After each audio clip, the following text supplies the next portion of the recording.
Yeah. As I said before, I'm going to pretend you're all here because you've signed up for ZooLights and you want to know how to turn things at ZooLights, all right? And we do things here, we do things for ZooLights you may not do otherwise. The wood selection for us is virtually always poplar. They're all cut. I just cut the second board today. They're all 8/4 stock and they're 5 inches long. And this will allow you to do just about everything you need, all right? And poplar is very soft, very easy to turn. You know, you could use some sanding, maybe a little bit more. If you go to use something else, I mean, for tops we don't use this. For tops we use maple or something else usually. And for this, we usually, I didn't bring any sandpaper, but usually we have a little sandpaper here. We touch them up and do all of that. But I'm going to kind of show you how one thing builds on another. So the first thing we're going to... Can I just ask you one thing? Yeah. Why don't you use poplar for tops? That's what I've always done. Why don't I use poplar for tops? Yeah. It's pretty light. Certainly you're welcome to. This is pretty small to make a top. What, I don't know. Okay, all right. No, I was just wondering. Because this is the size top, around this size is what I usually make. Oh, okay. All right. And this is one I made out of really, really dead green cherry. So I threw it in a drying oven. So it's got some problems, but we'll do one later. It's having seizures. Yes. So the first thing I'm going to do is show you Christmas trees. This is the one I do pretty often, all right? It's just a variant on something that was in AAW magazine some time ago. So I do it with a little pot on the bottom, all right? And it's pretty easy to do. This is the other one that I do, not with a pot on the bottom, just a stem all the way down. And but they're done up until the time you do the cuts for the leaf.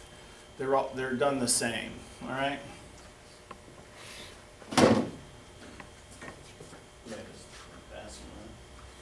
All right. So just like I tell the people that are there, the first thing we do every time. Yes. Are you going to go?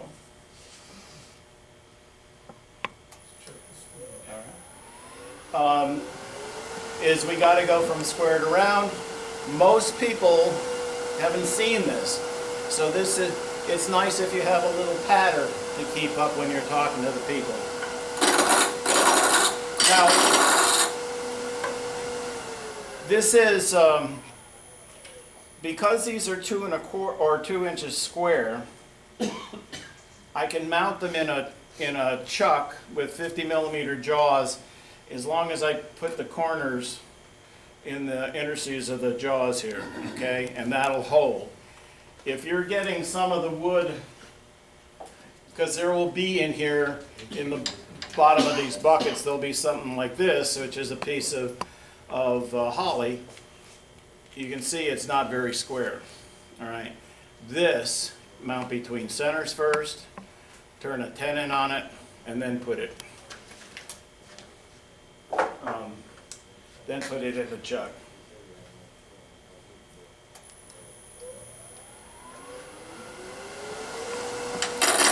So first thing you do is use the spindle roughing gouge.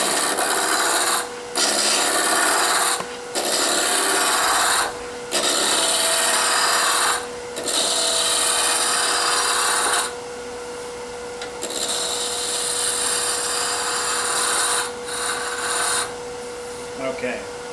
Now, I'm going to show you 2 different ways to do this. I'm going to show you one.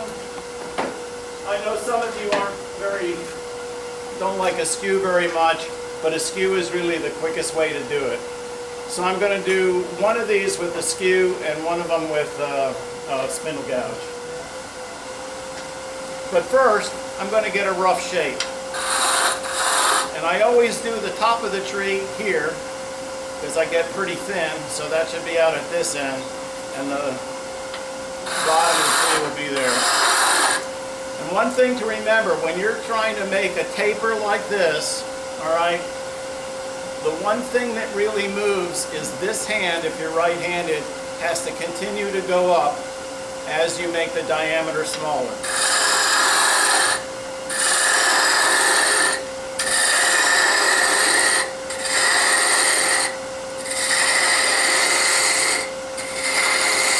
And you can make it have a curve like this, you can make it have a,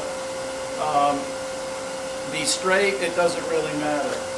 But the one thing you need to do is at this end, turn it to about 5/8 inch, between a 1/4 inch and 5/8 inch in diameter. All right, and then come in about 5/8 of an inch and make a little mark. You mean 5/16? 5/16, sorry. And then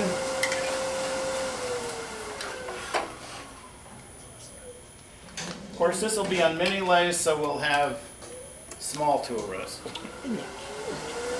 And now turn a bead.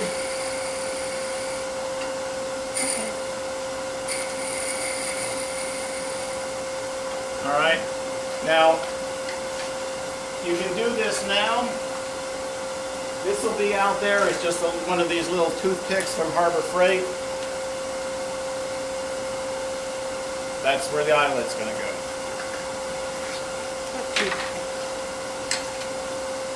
And now I'm going to come down from here to the base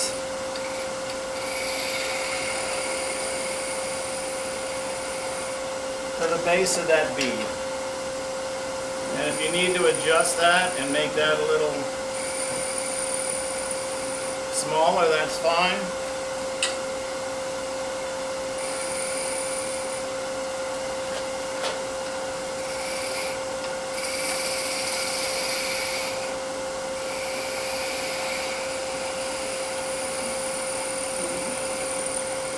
All right.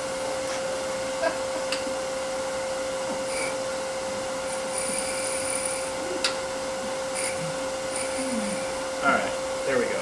Now, you know what I forgot? I forgot a pencil. I'll give you a pen. But there's one here. In that hand. So now, I'm going to make the one that has the thin parting tool branches, alright? So you want to make these about 5/16 of an inch apart too. This last one is going to float depending on how your spacing turns out, okay?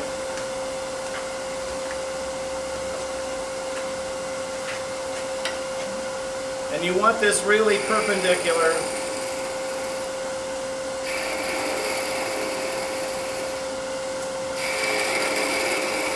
And you're going to take each one of these in so that it's the same diameter stem all the way down, okay?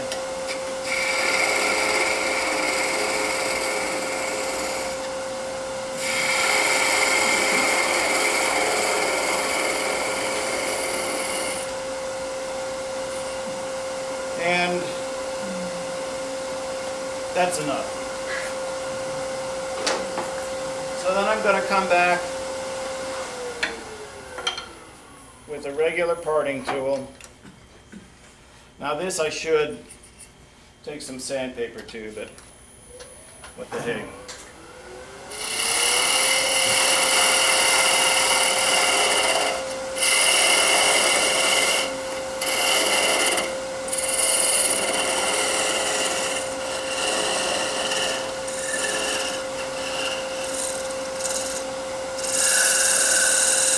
Okay. And then I'm going to take my, so I'm going to do a peeling cut now.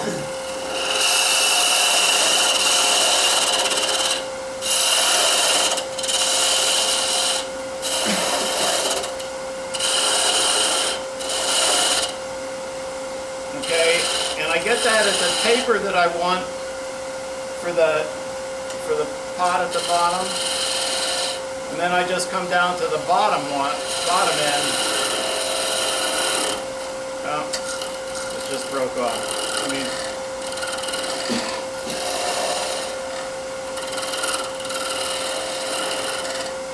in fact, feels like I got it. There. It's one of the things about poplar is it doesn't hold a lot of detail. All right.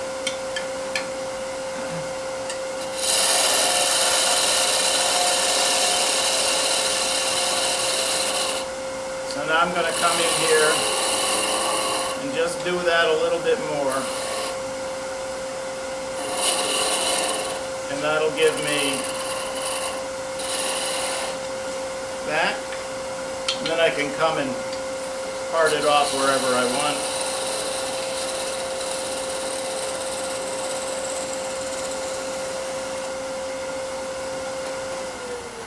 And I usually have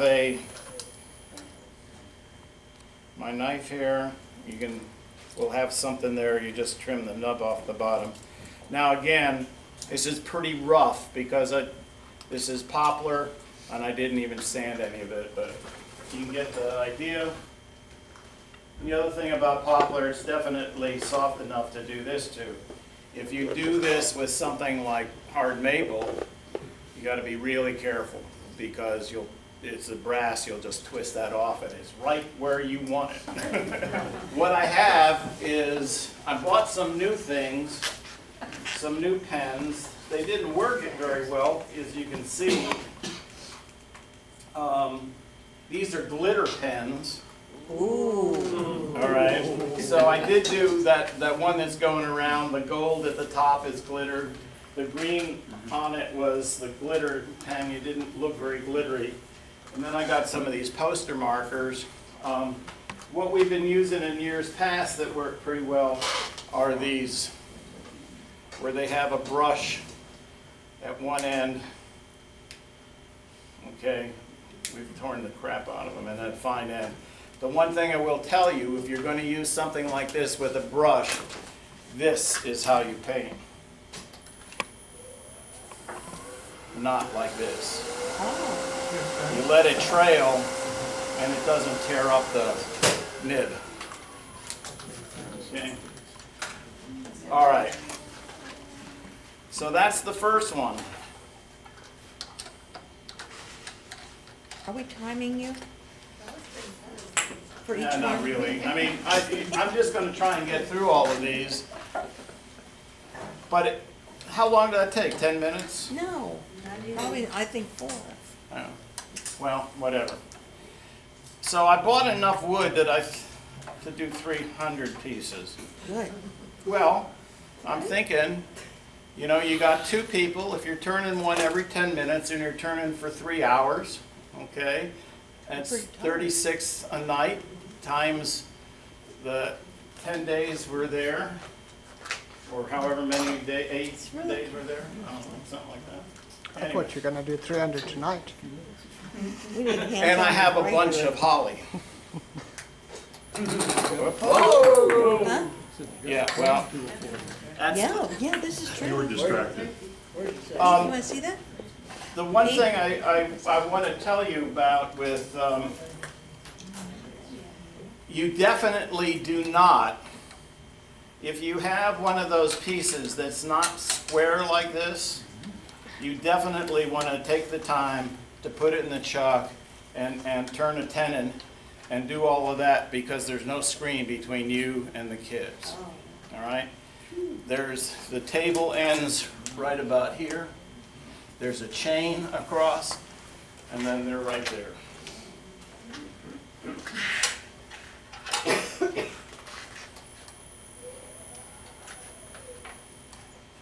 Speaking of that, what about liability? We have, because this, we're an AAW chapter, we're covered from them, and the zoo also has us under theirs, all right?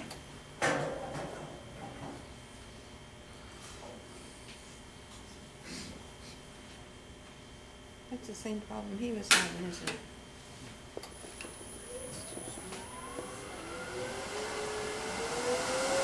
All right, so start the same way.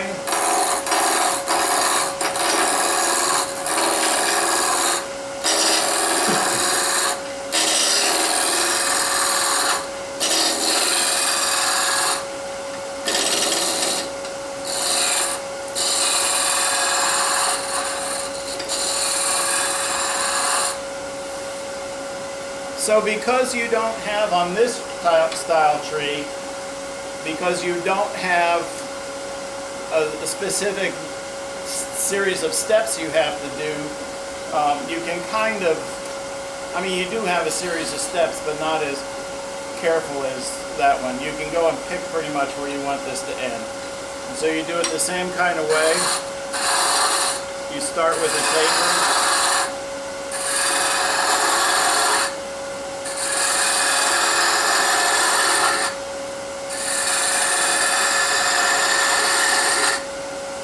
And as we always tell the kids at Safe Harbor,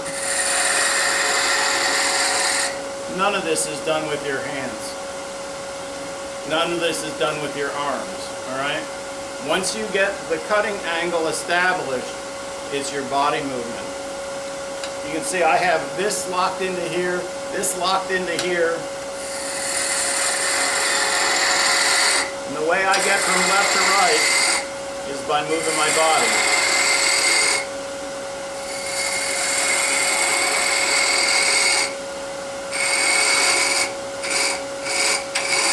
All right, so now let me get a little smaller here.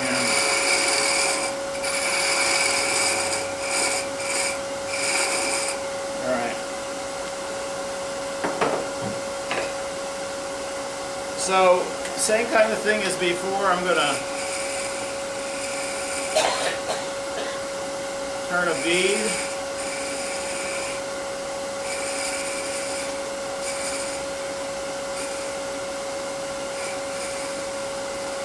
All right, and then I'm going to come down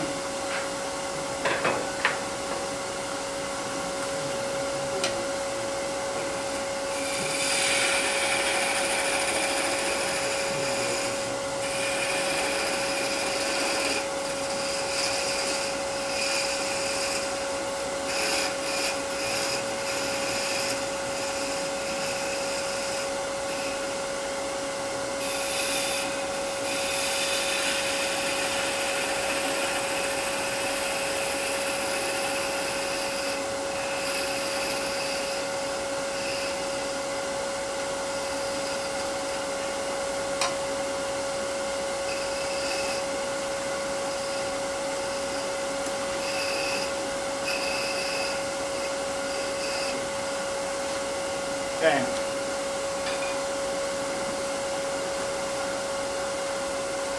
Now with these, I put these farther apart.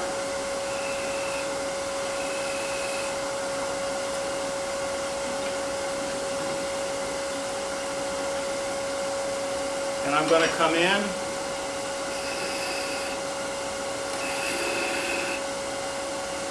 Just make a little piercing cut. And then I'm going to come back.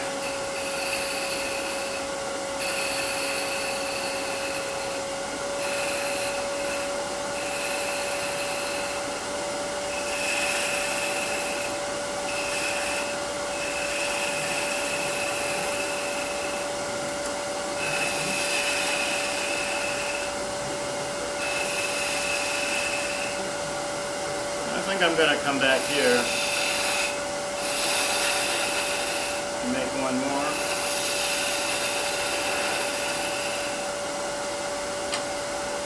And I think I need to do a little more up here.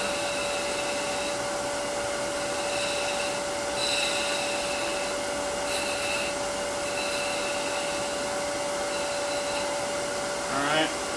And again,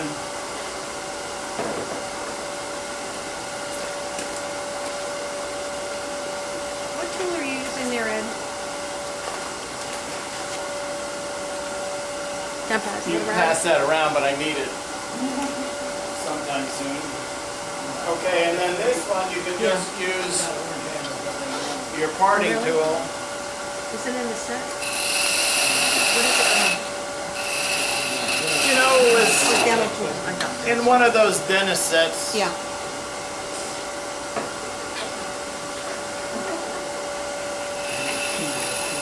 Oh, Jesus. You got the drills and everything, right?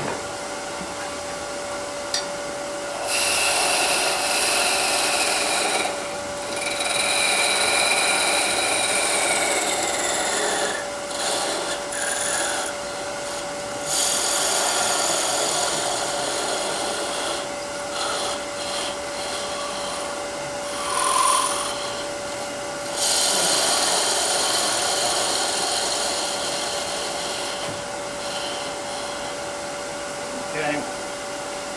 I'm going to cheat. I'm going to use a little bit here.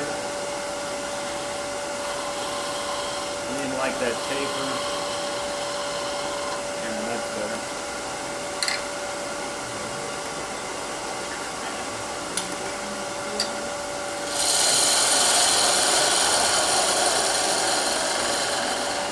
And let's see if we can make this one green.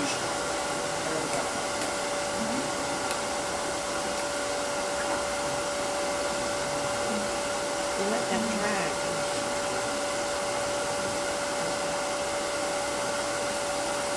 Tell me again, is that under? Okay, it's under.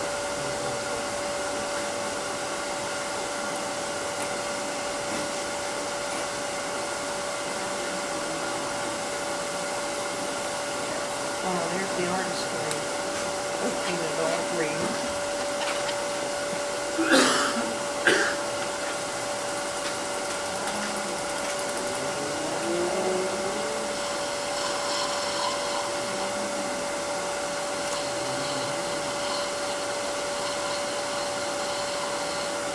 Well,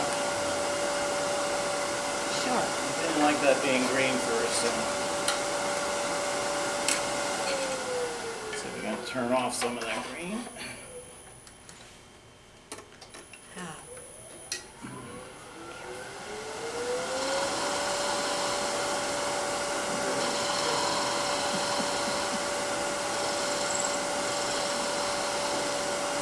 Yeah. That's as much time as I'm going to spend on that. You get the idea.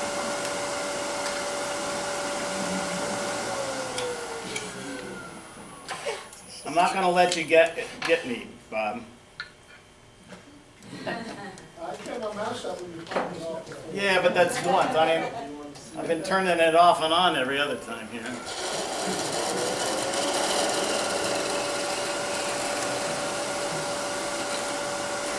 Again, it would be nice to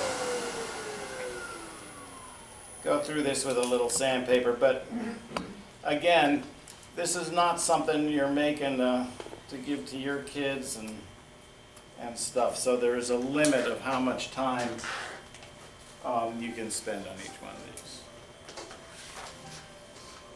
I'm gonna have to practice for about 11 months before I can. Screws. You're absolutely correct. Correct about what? What Bob was saying. Quantity is a little more important than quality. Ah. All right. Now this is one I do pretty often.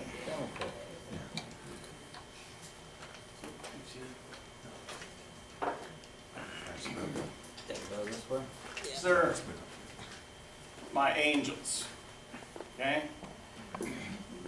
I call this my fat angel, my skinny angel. I ask them which one they want.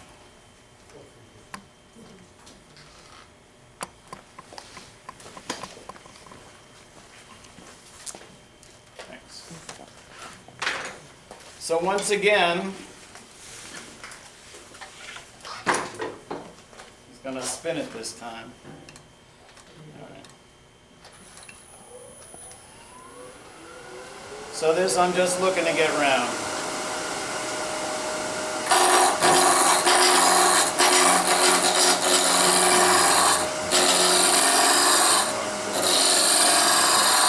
thing is, make sure you come with sharpened tools because we don't have a sharpening setup out Okay. there.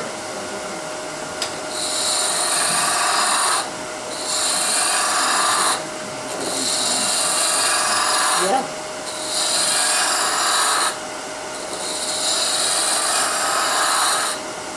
All right. Now, let me make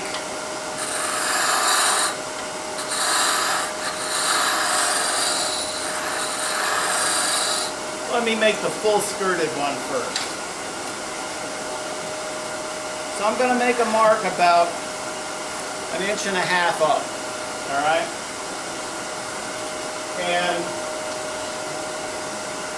I'll do this one with the skew, I'll do the other one with the spindle gouge. So for this I'm going to make a straight in cut. Everybody know how to make one of these? All you're doing is you're taking it and then rocking this in. Alright? It only will go in so far because the diameter here will limit how far it can go. You come to one side of it and angle in a little bit.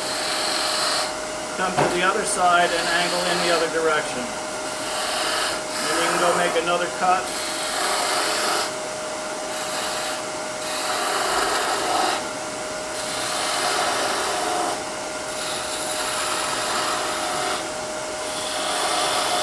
So what I'm doing here is I'm shooting for a waist. That's kind of the waist. All right, now the trick is I've got to go from here to the waist in a nice smooth curve, all right?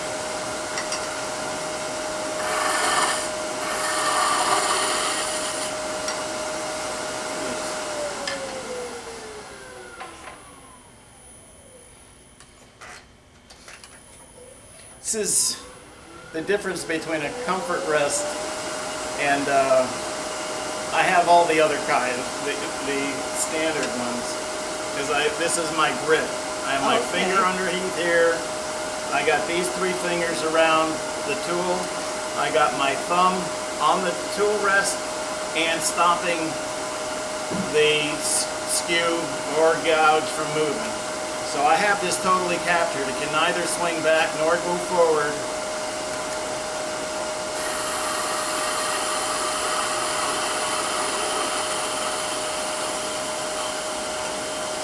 Okay. Now, generally in the skirt, I also make a little plunge cut here, just as a definition. And normally, one of the things the kids like, I didn't bring it today, is a burning wire. And you go do a burning wire on that, and they think, oh man, smoke pouring out.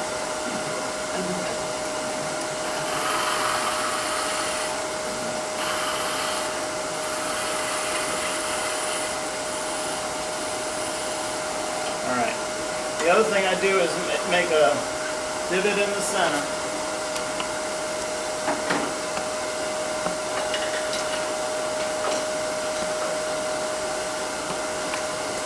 And that's about set right, okay? So this is just a drill. What size? Does it matter? It's 5/16. The only time the drilling is going to matter is on the bill. All right. So one of the things that you think about with ornaments is the necessity for them to be a little light, if you can, as light as you can make them. All right. So how do you do that? Well, we hollow underneath the skirt.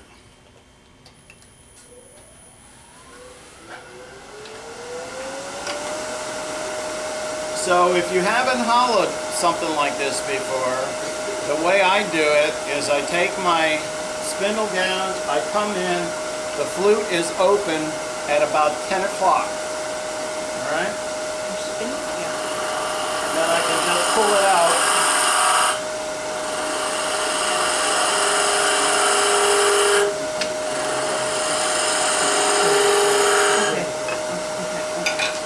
And you get this thing out of your way a little bit.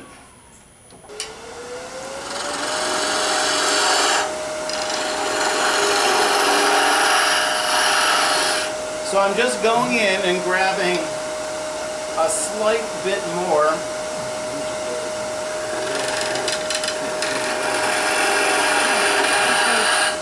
And then pulling it out with this lower wing against the wall. All right? Yeah.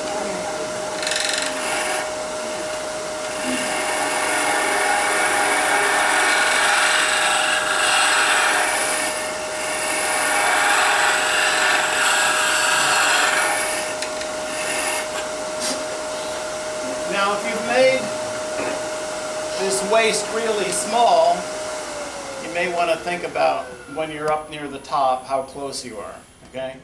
And so I'm only in that far. So I'm not near the waist, but I don't need to get fancy here. I got most of the skirt cleaned out. That's good enough. All right, now comes the next part. Again, I'm going back to the skew, and I'm going to make what in essence is the underside of the wing or bust or whatever, okay? Because I don't, on the original one of these, they would sand the front of this part off. It's too much of a hassle there, so I'll come back here and make this at a little more of an angle.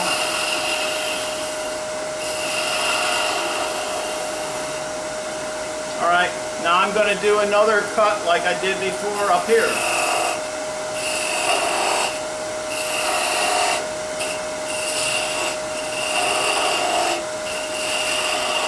But I'm going to tend to ride it from the right side. I'm not going to go back and forth quite as much.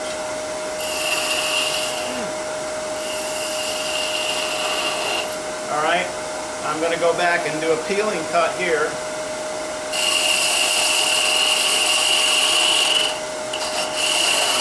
What I'm doing now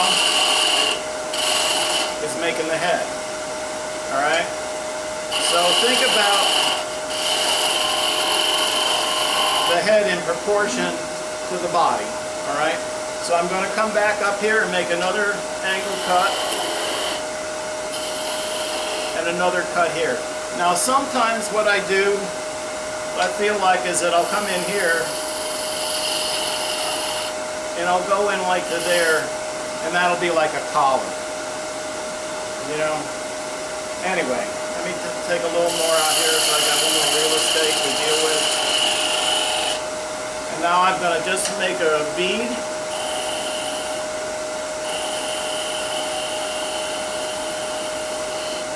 For the bottom of the head, and I'm going to make a bead for the top.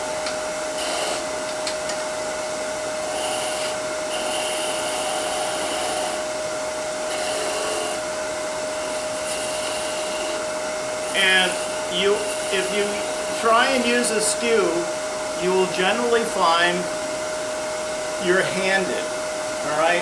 And what I mean by that is using the skew to one side will be easier than using it to the other side. And because the skew does have a propensity to catch, if you are using the skew on the uncomfortable side, you can flip it to do the point down, okay, rather than heel down, because you'll get into less trouble if you do that. But I'm more comfortable going on the left side of the bead than I am on the right. So there we go. I'm just going to part it off. All right. But now I got an issue. Angel's got to have a halo, right? How do I do that? Well, there's a couple ways. One, I'd suggest that if you're going to do a lot of angels, you can make some of these at home. All right? And this is just where I took, this is face grain this way, all right? So usually when you're spindle turning, you're turning this way, all right? I took a little square piece and put it so the face grain is out, because you want the face grain because it's got a lot more strength, obviously, all right? And then I just turn it round and part them off. Now I don't care about this on this side. This is the side I'm going to use, the good side is the side I'm going to use to glue. All right? So I can have a lot of these made. I'll show you how to make one if you have to do it in a hurry. But the other thing you do, and I bought them last night, and I couldn't find them just before I left, but I bought a bunch of just wood discs from Michael's. They're just flat discs. They're perfect size. So there'll be a whole bag of them there. All right. So again, this one, this is, obviously this is face grain here. There's a end grain this way.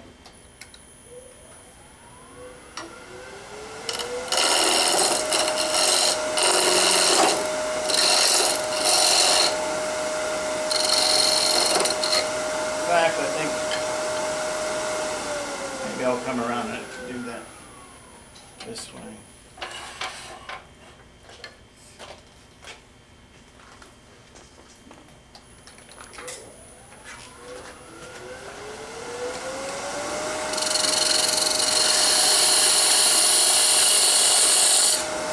So that's the new little carving tool some of us bought for Steven's thing.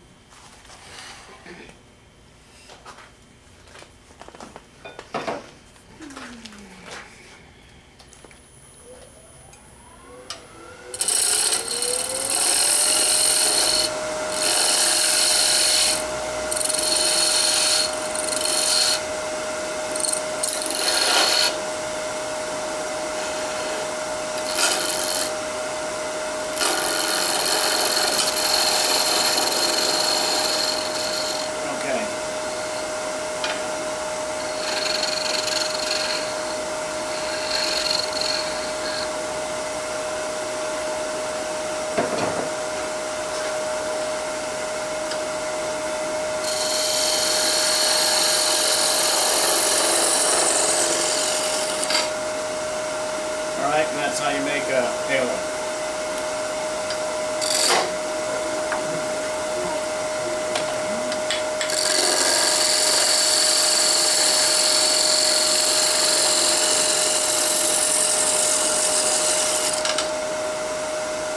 Alright.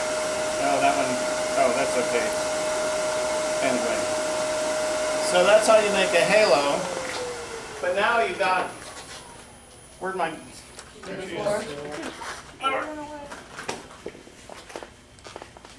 So how do I do that? All right.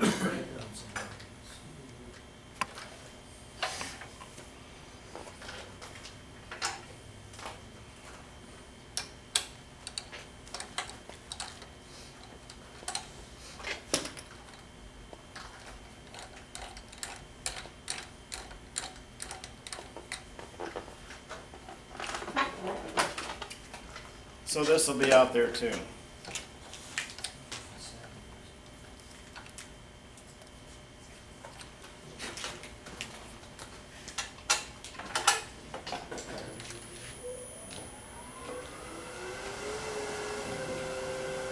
And you can take a look at what side. Normally, when you have a wood like this, you can see that there's a cathedral grain here.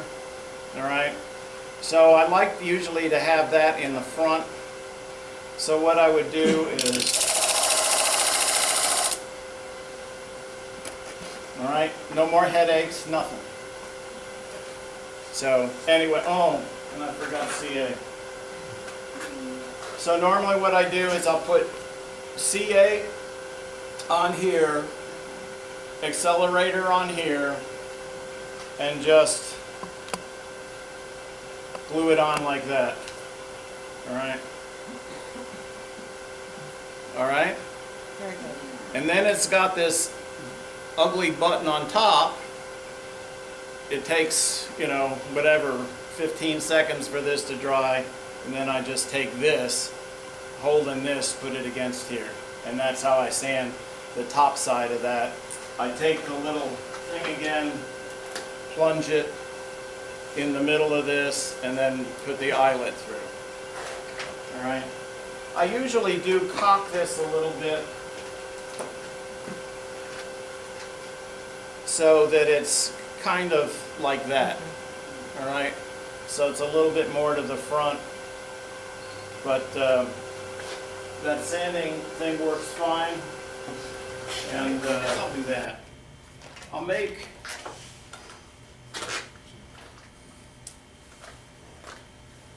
we got two kinds of snowmen. All right, they're both basically the same. The only thing is, you know, this one is the top two, and you make them a little bigger. But I'll do this one, and then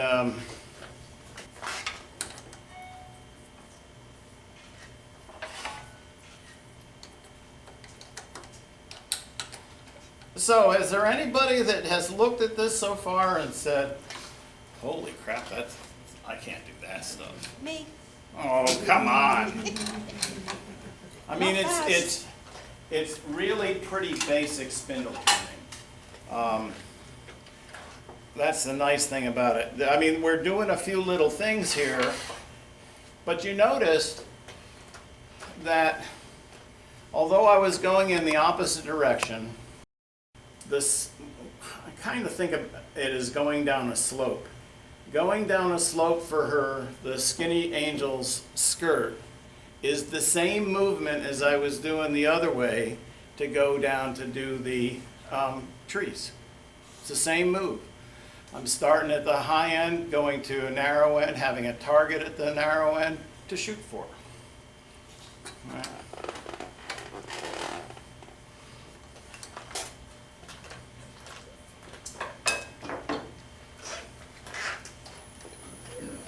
So they like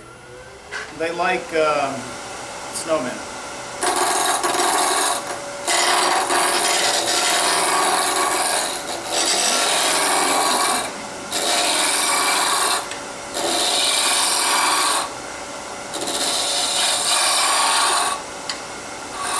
Now, if I'm making the 2-ball snowman, I'm going to make this body thicker. If I'm making the 3-ball one, I got to make this diameter smaller in order to get the 3 balls and the hat within this distance. All right. So I'm going to take this down.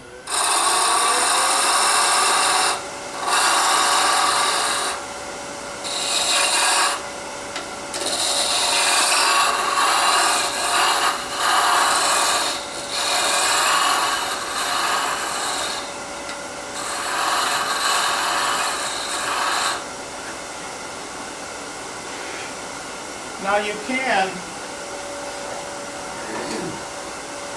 make this bottom ball a sphere, but I tend to leave it flat if anybody wants to set it on a tabletop. Okay, so I'm going to make it slightly less than in the diameter. Yeah, probably that's a little long still, but okay, so all I'm doing is going to turn a bead.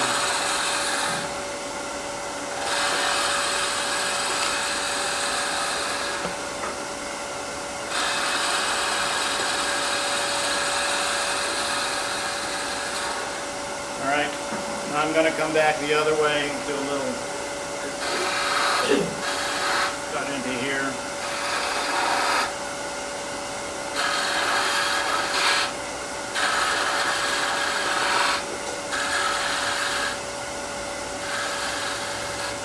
Now one thing I want to do is reduce the diameter for the second ball. So I know what it, again, I'm going to do a peeling cut.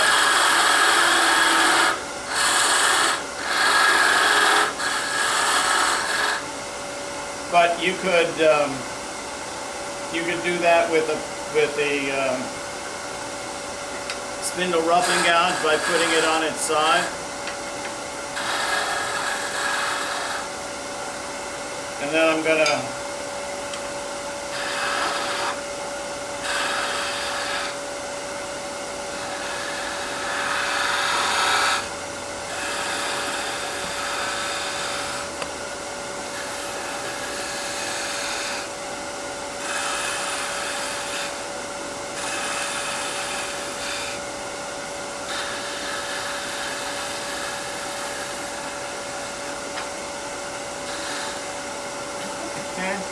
and then I'll get ready for the third ball. Now the second ball doesn't matter so much if you go up a little bit farther past the ball. It does on the third one, because the third one's where the hat goes, all right? And so it's not a full ball, all right? You're only going to make about a little over 3/4 of a ball before you start the brim. Okay, so I'm going to go in there, but I'm going to make this one.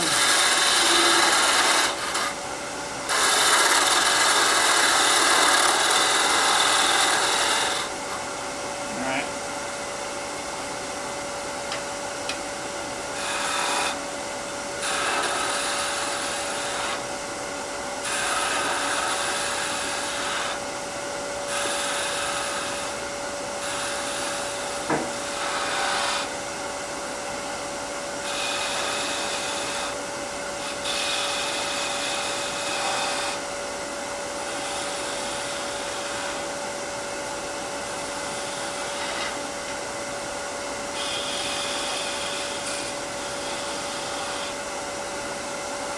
So I'm gonna, that's a little too small for the third one, so I'm gonna come up and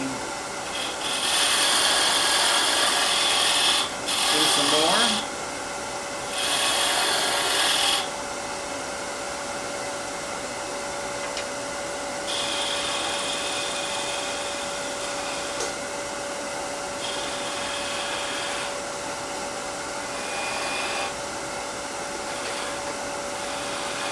Okay. Now, if you wanted to do all of this with this skew, that's fine, and you can probably get into here a little finer.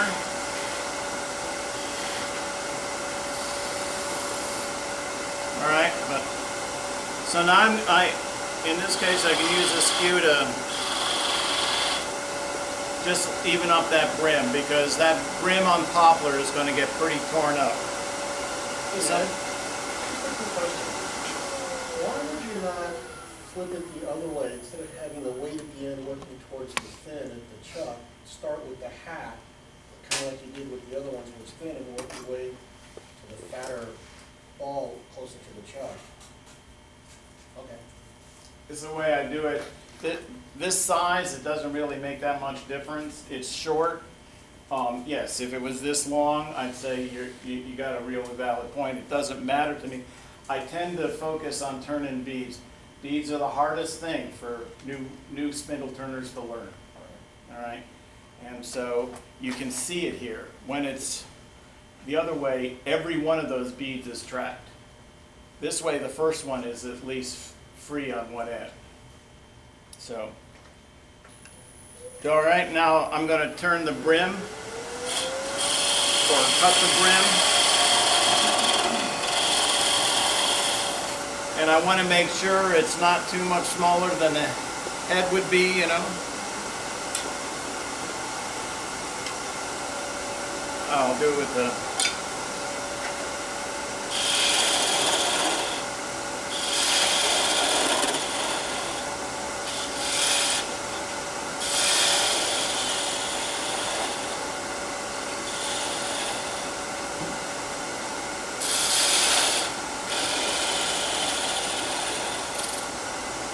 And this is another one of those places where I do the burning.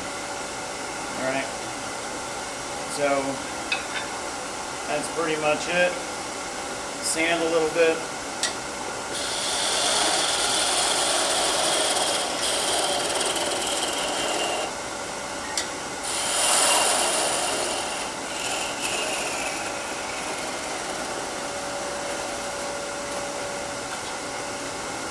this next one is another snowman. But this is done more as an icicle. And so for this, to make this work, you really need to have some pin jaws.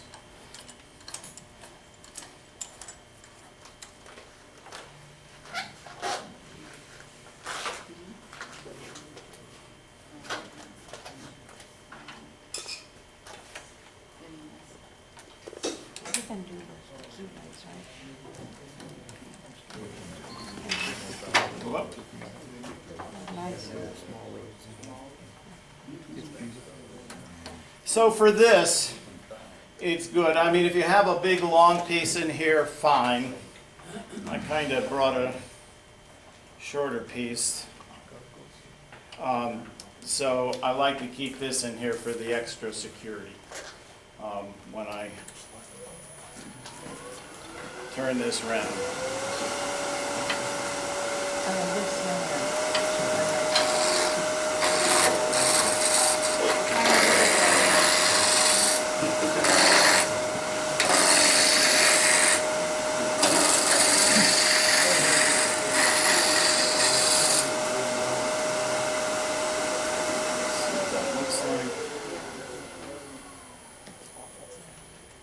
What kind of wood is that, Ed? It looks a lot harder.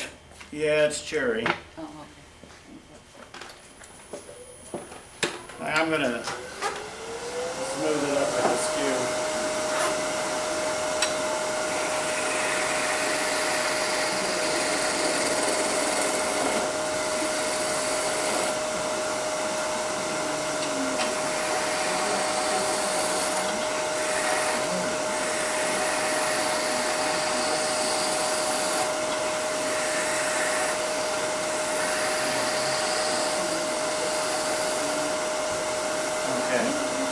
So this is another one of those where I'm going to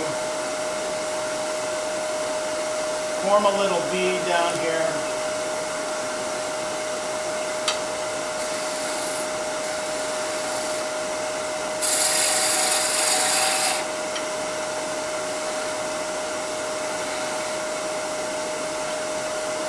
And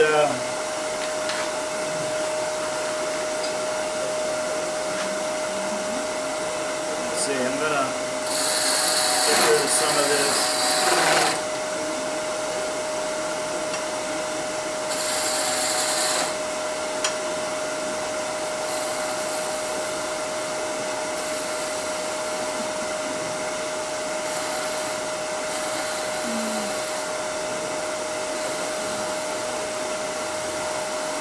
So going to the right, again, for a lot of right-handers, going to the right's tougher.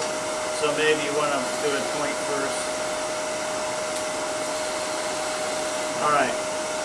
So there's my bead. Now I'm going to save this part for the hat and the head and the collar. So I'm going to kind of. Oh, did I pass around that one? Yeah. No. All right. So I can. Again, use the spindle roughing gouge to knock that down. And when you get to the end, you just turn it on its side.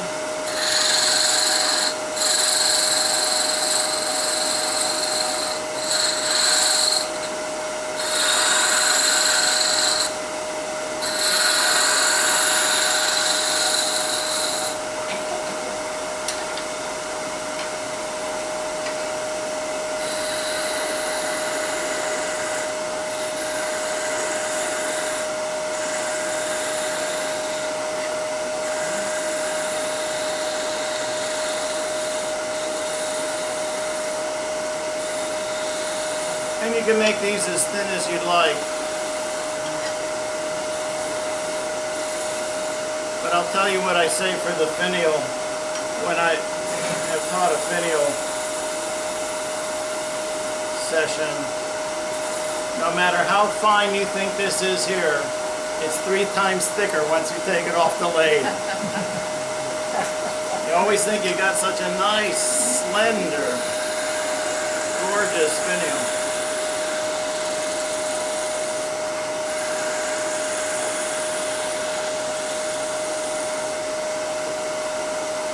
All right, kind of close.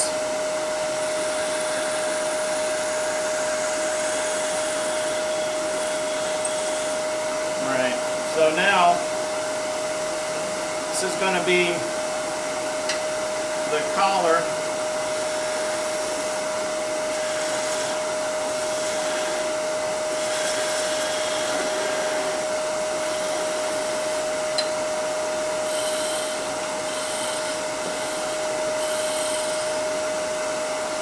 I can go ahead and make the bottom of the head.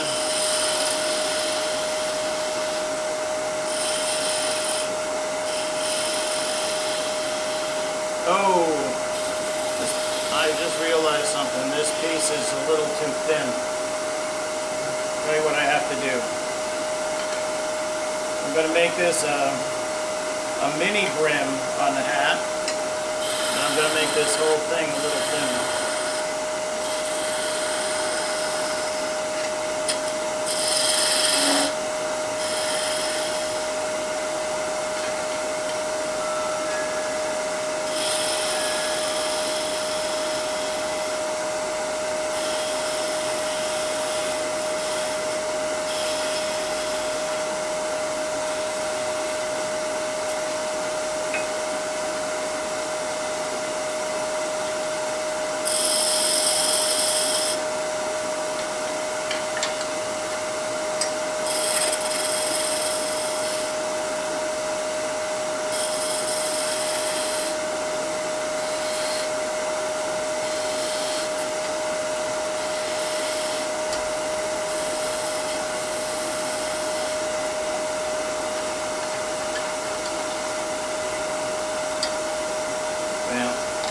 Actually, what I want to do now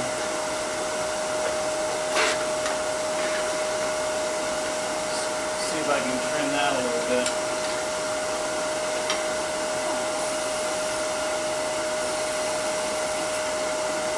I still got a little hole in it.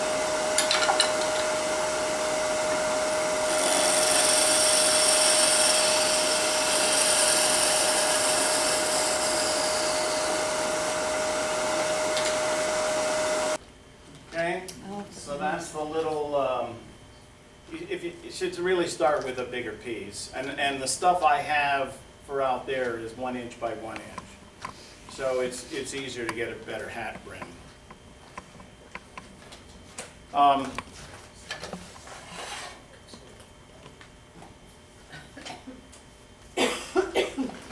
But you can see the harder wood, how nice the finish is, you know. So you're welcome. There'll be plenty of holly out there. You'll be welcome to use it if you want to use it. It'll give you, most of the stuff that I sent around in the beginning was holly. All right, not the holly. Now, this next one is the most complicated one. All right, so the next thing that I'm going to do is the bell. And the bell is complicated because it's 3 pieces. And what I would suggest to you is that you make part of this at home.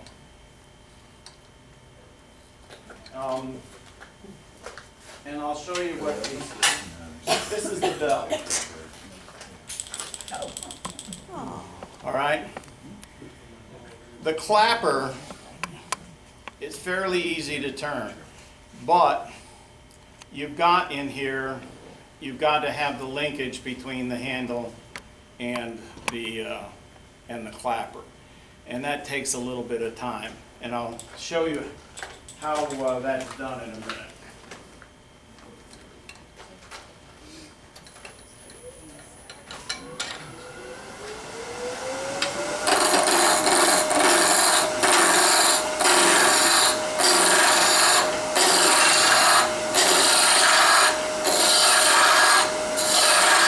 So I'm going to take this down fairly thin. fairly small diameter, about like that.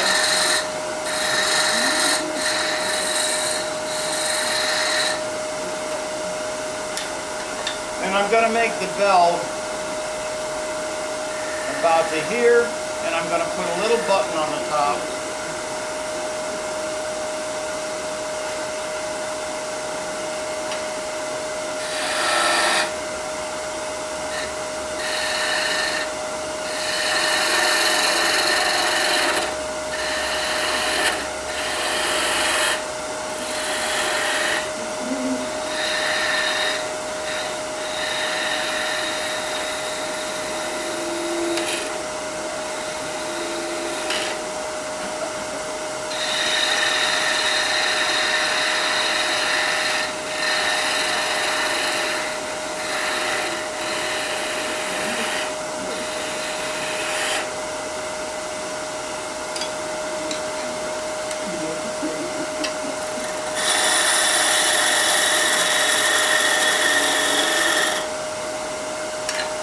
Okay, I'm just going to put a little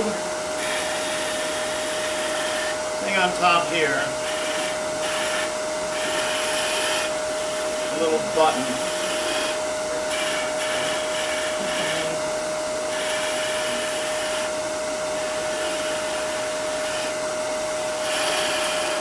Okay, now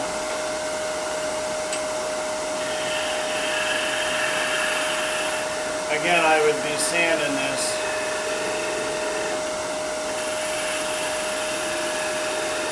I don't sand much past 100 grit out there.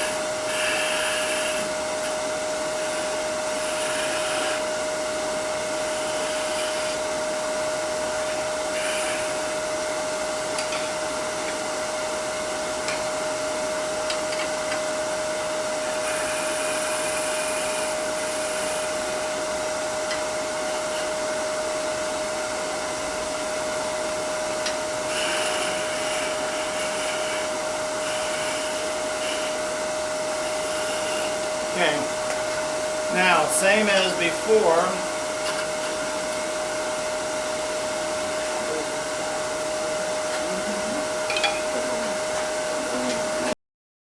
So what does this look similar to?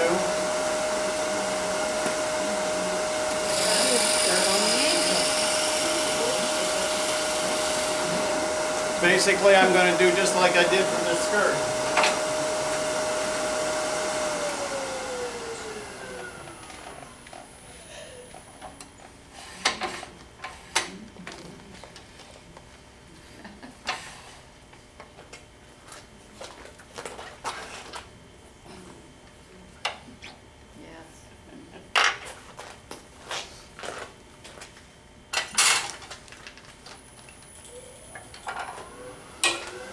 See if I don't make it through the wall of the bell this time.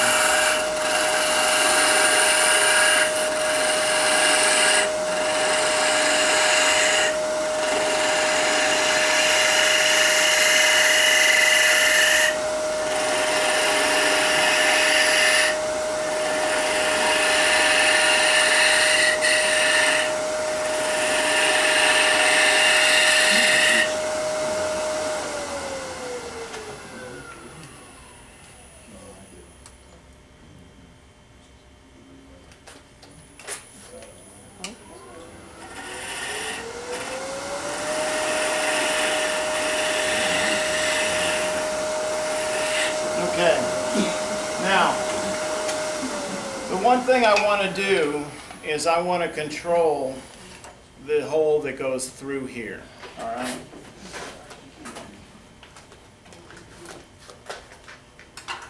Because I've made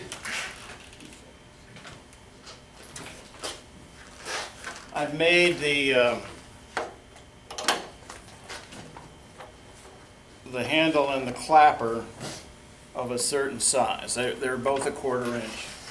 So I'm doing a 1/4 inch drill.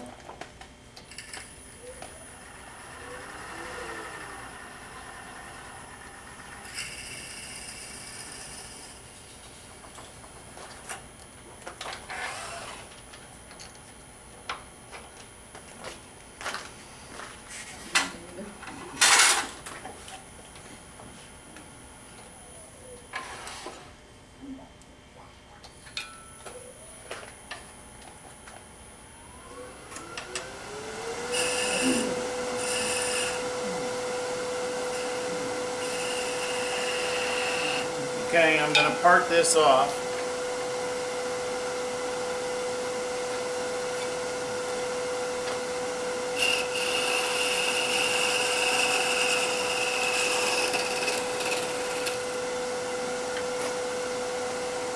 And so I've got my 1/4 inch hole through here. Now,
I'm going to do a clapper.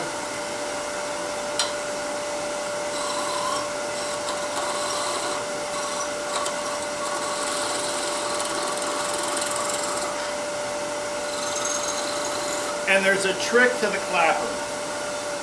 Because I have to put a screw eye at the top of the clapper is really going to be shaped like this.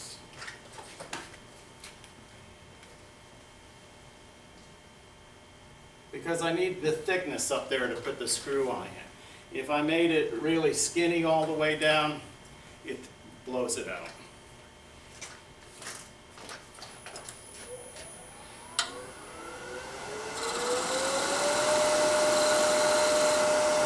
So I'm just going to keep on tapering it down, and then I'll form a little bead.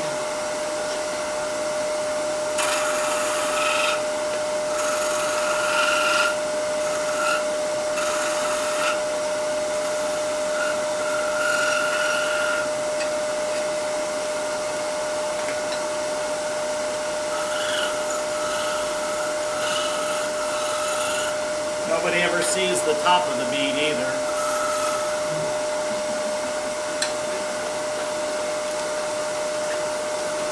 So you make your little thingy in here. The one thing I'll say is, what's the maximum diameter of the top? 1/4. So it's got to be less than 1/4 of an inch.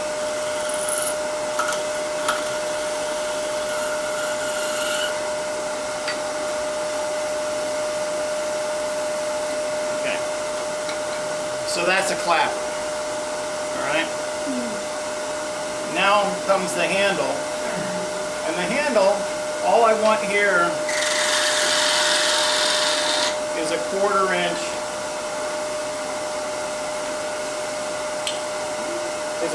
inch, tenon.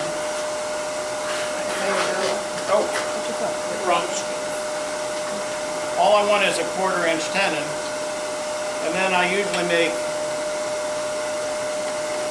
little, make sure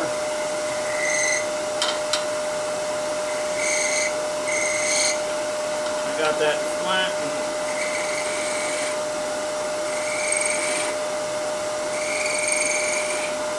And I'm going to make that handle this long. Keep going that long. All right.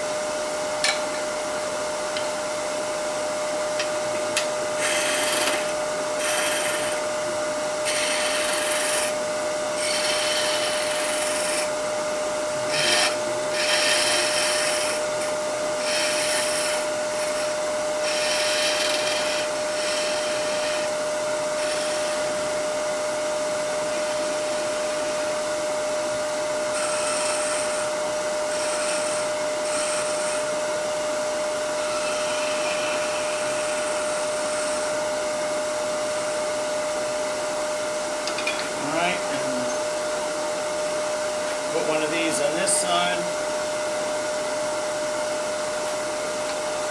And you part it off.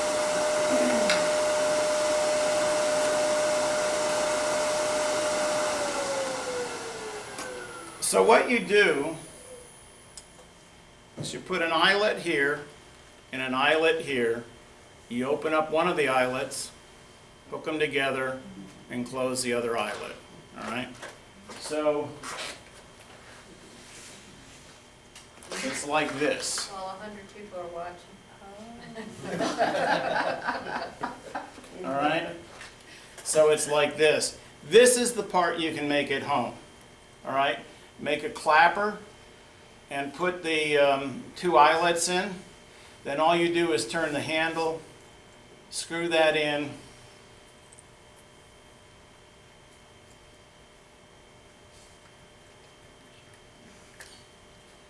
and glue her in. All right? And then the last thing, I won't show you tonight because we're out of time, but the last thing is that we make are tops.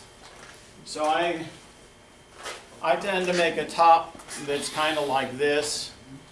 I just cut down, after I turn it around, I cut down one slope, and then I start coming in on this side. Now to make this easy, if you're not comfortable cutting in all this way with a gouge, just take a parting tool and part down to where the handle is when you're working on here. The thing about that makes a top really spin long is to have maximum amount of weight to the outside and low. Those are the, the things that make it spin. And it's also, you need to have the point in the center. So I really think about this when I do this, is I really think about it's a ski slope and you are using your gouge to ski downhill and you know when you're cutting well. All right, you know when you're cutting well. And then, so you get that done. Now, you can take, if you want, we usually have one of these out there. So you can take and you can put decorations on, you can put lines on with pens, you can do chatter work, you can do a lot of different things. When it's out there, I usually burn a stripe around the edge here. Then I cut in and do that, and then get down to here and then just part it off. And usually, surprisingly, even young parents know what they are. The kids don't. It takes them a little while to get it. But the parents think it's really neat for the kid to have it because they used to have one when they were kids. So, anyway. But that's it. So you can turn quite a few things in a short amount of time. That's about the pace we are. Now, again, if you have an extra person, if we have 3 people on a shift, that'd be great because then you can trade off with somebody. And the person doesn't even have to turn. They could just put the eyelets on. Yeah, when Jim Otis comes, his wife comes with him, and his wife does some of the decoration. We don't really do any. It'd be easy to have spray lacquer there and this and that, but you can't with a crowd like that. You can't have that much stuff going on. Paint, it would have to dry really quick. One of the things I'm thinking about doing is little spray atomizers of alcohol ink. That dies rough. Okay, because that stuff will dry in a heartbeat, and do green like to do the trees with. All right, let's go ahead and wrap.